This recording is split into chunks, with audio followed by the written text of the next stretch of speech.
YouTube ಚಾನಲ್ಗೆ ಸ್ವಾಗತ. ಇದೇ ರೀತಿಯ ಉದ್ಯೋಗ ಮಾಹಿತಿಗಳಿಗಾಗಿ ಚಾನಲ್ನ ಸಬ್ಸ್ಕ್ರೈಬ್ ಮಾಡ್ಕೊಳ್ಳಿ.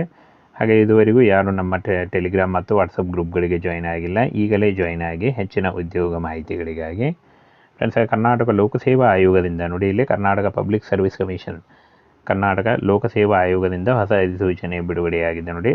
ಬೋತ್ ಮೇಲ್ ಆ್ಯಂಡ್ ಫಿಮೇಲ್, ಪುರುಷ ಮತ್ತು ಮಹಿಳಾ ಅಭ್ಯರ್ಥಿಗಳು ಇಬ್ಬರು ಅರ್ಜಿಗಳನ್ನು ಸಲ್ಲಿಸಬಹುದು. ಹಾಗೆ ಕರ್ನಾಟಕದ ಯಾವುದೇ ಡಿಸ್ಟಿಕ್ಕಿಂದ ಕೂಡ ನೀವು ಈ ಒಂದು ಹುದ್ದೆಗಳಿಗೆ ಅರ್ಜಿಗಳನ್ನು ಸಲ್ಲಿಸಬಹುದಾಗಿರುತ್ತೆ. ಬನ್ನಿ ಇದರ ಬಗ್ಗೆ, ಅಂದರೆ ವಾರ್ಡನ್ ಹುದ್ದೆಗಳಿಗೆ ನೇಮಕಾತಿ ನಡೀತಾ ಇದೆ ನೋಡಿ. ವಾರ್ಡನ್ ಹುದ್ದೆಗಳಿಗೆ ನೇಮಕಾತಿ ಇರುತ್ತೆ. ಬನ್ನಿ ಇದರ ಬಗ್ಗೆ ಒಂದೊಂದಾಗಿ ಮಾಹಿತಿಯನ್ನು ತಿಳಿಸ್ಕೊಡ್ತೀನಿ.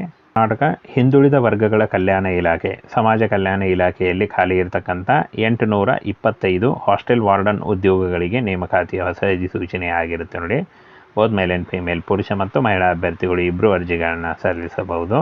ಇನ್ನು ಈ ಒಂದು ಹುದ್ದೆಗಳಿಗೆ ಸಂಬಂಧಪಟ್ಟಂತೆ ಹಿಂದುಳಿದ ವರ್ಗಗಳ ಕಲ್ಯಾಣ ಇಲಾಖೆಯ ವಾರ್ಡನ್ ಹುದ್ದೆಗಳು ಸೇರಿದಂತೆ ಒಟ್ಟು 825 ಹುದ್ದೆಗಳು ಖಾಲಿ ಇದೆ ಅಂತ ಹೇಳಿದ್ದಾರೆ ನೋಡಿ.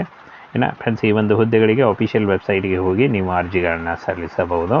ಹಿಂದುಳಿದ ವರ್ಗಗಳ ಕಲ್ಯಾಣ ಇಲಾಖೆಯಲ್ಲಿ ನೇಮಕಾತಿ ಇರುತ್ತೆ. ಹುದ್ದೆಗಳ ವಿವರ, ವಿದ್ಯಾರ್ಹತೆ, ವಯೋಮಿತಿ, ಅನುಭವ, ವೇತನ ಶ್ರೇಣಿ, ಆಯ್ಕೆ ವಿಧಾನ, ಇದರ ಬಗ್ಗೆ ಸಂಪೂರ್ಣ ಮಾಹಿತಿ ವಿಡಿಯೋದಲ್ಲಿರುತ್ತೆ ನೋಡಿ. ಹಿಂದುಳಿದ ವರ್ಗಗಳ ಕಲ್ಯಾಣ ಇಲಾಖೆಯಿಂದ ನೇಮಕಾತಿಯಾಗಿರುತ್ತೆ. ಆಯ್ಕೆಯ ಪ್ರಾಧಿಕಾರ ಕರ್ನಾಟಕ ಲೋಕಸೇವಾ ಆಯೋಗ. ಹುದ್ದೆಗಳು ನೋಡಿ, ವಾರ್ಡನ್ ಹಾಗೂ ಇತರೆ ಉದ್ಯೋಗಗಳಿದ್ದಾವೆ. ಇನ್ನು ಫ್ರೆಂಡ್ಸ್, ಈ ಒಂದು ಹುದ್ದೆಗಳಿಗೆ ಅರ್ಜಿ ಸಲ್ಲಿಸುವಂಥ ಅಭ್ಯರ್ಥಿಗಳಿಗೆ 825 ಹುದ್ದೆಗಳಿದ್ದಾವೆ ನೋಡಿ. ಇದರಲ್ಲಿ ಆಯ್ಕೆ ಮಾಡಿಕೊಂಡು ನೀವು ಅರ್ಜಿಗಳನ್ನು ಸಲ್ಲಿಸಬಹುದು. ಹಾಸ್ಟೆಲ್ ವಾರ್ಡನ್ 150 ಹುದ್ದೆಗಳು, ಅಡಿಗೆಯವರು 300 ಹುದ್ದೆಗಳು, ಅಡುಗೆ ಸಹಾಯಕರು 300 ಹುದ್ದೆ, ರಾತ್ರಿ ಕಾವಲುಗಾರ 75 ಹುದ್ದೆಗಳಿದ್ದಾವೆ ನೋಡಿ. ಇಷ್ಟೊಂದು ಹುದ್ದೆಗಳಿದ್ದಾವೆ. ಈ ಒಂದು ಹುದ್ದೆಗಳಿಗೆ ಆಯ್ಕೆ ಮಾಡಿಕೊಂಡು ನೀವು ಅರ್ಜಿಗಳನ್ನು ಸಲ್ಲಿಸಬಹುದು.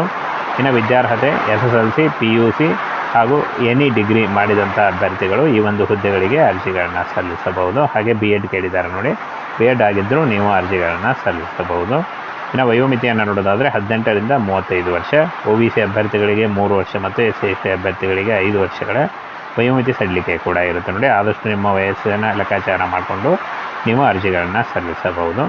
ಪರಿಶಿಷ್ಟ ಜಾತಿ, ಪರಿಶಿಷ್ಟ ಪಂಗಡ ಒಂದು ಅಭ್ಯರ್ಥಿಗಳಿಗೆ 5 ವರ್ಷಗಳ ವಯೋಮಿತಿ ಸಡಿಲಿಕೆ ಇದ್ದರೆ, 2A 2B ಮತ್ತು 3A 3B ಅಭ್ಯರ್ಥಿಗಳಿಗೆ 3 ವರ್ಷ ಇರುತ್ತೆ. ವಿಕಲಚೇತನ ಅಭ್ಯರ್ಥಿಗಳಿಗೆ 10 ವರ್ಷಗಳ ವಯೋಮಿತಿ ಸಡಿಲಿಕೆ ಕೂಡ ಇರುತ್ತೆ ನೋಡಿ. ವೇತನ ಶ್ರೇಣಿ 30,000ದಿಂದ 60,000ವರೆಗೆ ಪರ್ ಮಂತ್ ಸ್ಯಾಲ್ರಿ ಆಗಿರುತ್ತೆ ನೋಡಿ. ಇದು ಜಾಸ್ತಿ ಕೂಡ ಆಗ್ತಾ ಹೋಗುತ್ತೆ. ಇನ್ನು ಆಯ್ಕೆ ವಿಧಾನವನ್ನು ನೋಡೋದಾದರೆ ಸ್ಪರ್ಧಾತ್ಮಕ ಪರೀಕ್ಷೆಯಲ್ಲಿ ಪಡೆದಿರುವ ಅಂಕಗಳ ಮೂಲಕ ಆಯ್ಕೆಯನ್ನು ಮಾಡಿಕೊಳ್ಳಲಾಗುತ್ತೆ ಅಂತ ಹೇಳಿದ್ದಾರೆ. ಇನ್ನು ಅರ್ಜಿ ಸಲ್ಲಿಕೆ ಈ ಒಂದು ಅಫಿಷಿಯಲ್ ವೆಬ್ಸೈಟಿಗೆ ಹೋಗಿ ನೀವು ಅರ್ಜಿಗಳನ್ನು ಸಲ್ಲಿಸಬಹುದಾಗಿರುತ್ತೆ. ಇನ್ನೇನು ಕೆಲವೇ ದಿನಗಳಲ್ಲಿ ಈ ಒಂದು ಹುದ್ದೆಗಳಿಗೆ ಅರ್ಜಿ ಸಲ್ಲಿಕೆ ಶುರುವಾಗುತ್ತೆ ಆನ್ಲೈನ್ ಮೂಲಕ.